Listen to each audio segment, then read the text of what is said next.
everybody, I am Stéphane Tremblay, President of the SDVoE Alliance, and today I'm at ISC 2025 with Paul Harris from Aurora. How are you, Paul? How you doing?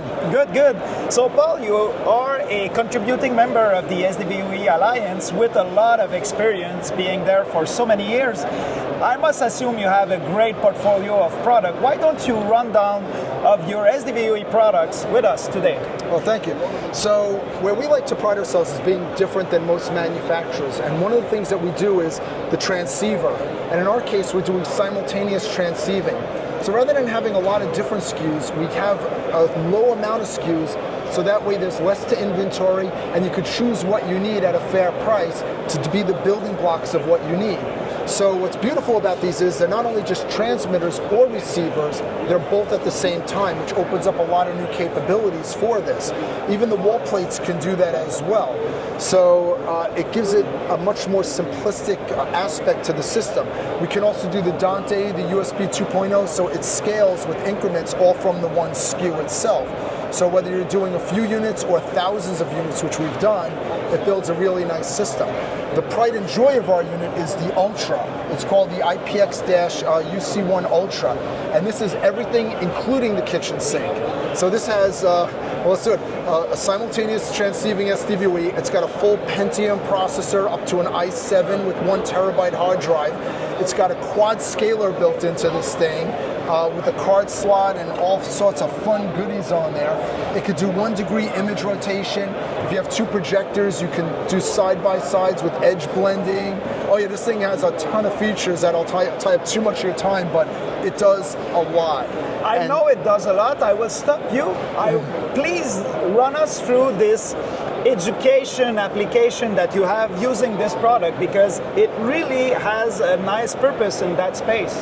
So one of the things that we love about SDVoE is the image quality. So while we do 1 gig, and we like to think, yes, we are the best 1 gig, but 10 gig has its own real benefit to it too. It's got the lowest latency, it's got the highest image quality because it's not compressed. So what we tell our customers is when you're doing, especially when you're doing medical, gaming, or large digital signage, you really should be using a 10 gig solution because there's no artifacts, and the image when you magnify it for digital signage will be a lot cleaner. Medical, colors need to be perfect. You can't have any artifacts that can inadvertently cause a misdiagnosis. That's the difference between life and death when you're doing medical. I don't know why some companies out there, they claim they could be used for medical.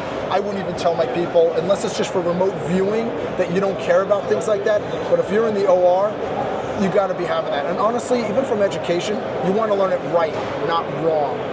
Gaming, if I'm a gamer, I don't want to be adding on a few milliseconds to the gaming. You know how it is. You get a monitor and they're like, oh my God, the monitor's got 6 milliseconds of latency. Well, picture adding 16 milliseconds of latency. On top of the On top of that. Yes. Even if you lower it, at the end of the day, milliseconds matter, especially when you're doing esports. So when you can put it in modes that are getting you 100 microseconds, that's insane. That's just a few lines in the image. So I see also, once again, I see certain companies out there, they promote their 1 gigs. We don't promote our 1 gigs for gaming. Yeah, viewing, yes. Actual playing, you got to use a 10 gig solution and set it to a Genlock mode with no latency at all. And that works really beautiful. So I tell people the application. And then there's the people who just want a high-end system where they want windowing. And since it aggregates, even in conference rooms, it's got the aggregation in it. It's got, this, once again, the very fast switch times on it.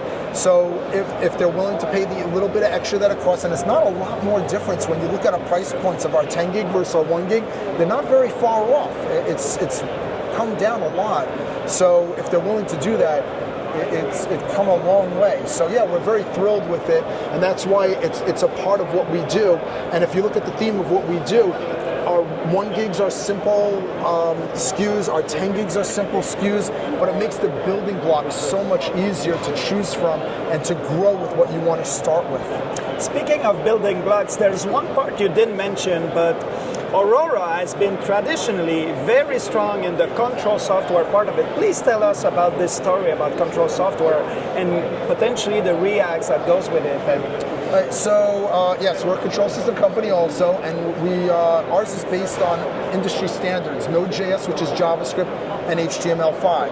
but it's very portable. So we could run it out of Windows, we could run it out of Android, we could run it out of Linux. So all our control products can be expanded into other people's products, not just our own, and run as the brain for the actual system.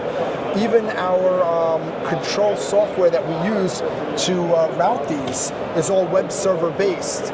And then we have things called rapid deployment, where I could have 100 of these in a field, or even 1,000, and I could set them up in minutes and just have the whole thing deployed, where it could pull out every single capability of it, change it on a spreadsheet, upload it back in, and within minutes the whole system's configured. Wow. So it makes it really powerful in that respect. And then the control will obviously automate it, tell things where to go. And one of the things that we introduced at the show is now a little control panel that adds in for the conference room solutions. We could do the beamforming microphone with the speaker and aggregate that as well. And then you mix it in with the 10 gig and it makes a full, all one-stop shop solution. Wow, it's very impressive. Well, Paul, thank you for your time, and where people can find more information about Aurora? All right, so if you're still here at the show, booth 5E150, otherwise auroramm.com. All right, thank you so much, Paul. Thank you. Have a good show.